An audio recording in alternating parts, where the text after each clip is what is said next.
In this video, I'll show you how to connect Typeform to Google Sheets. Start by signing into your Typeform account. From the dashboard, open the form you want to connect to Google Sheets. Next, click Connect at the top of the form editor. This is where you'll find all of the available integrations.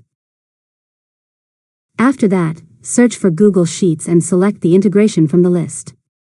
Click Connect to begin. Now sign into your Google account and grant Typeform permission to access your Google Sheets.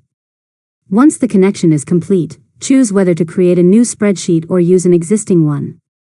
Next, select the spreadsheet you want to use and confirm the worksheet where form responses should be saved. Click Finish Setup to complete the integration. Finally, submit a test response through your Typeform and check your Google Sheet to make sure the responses are being added automatically. And that's it. You've successfully learned how to connect Typeform to Google Sheets. If you found this tutorial helpful, make sure to subscribe to Learn Mode Lab for more tutorials.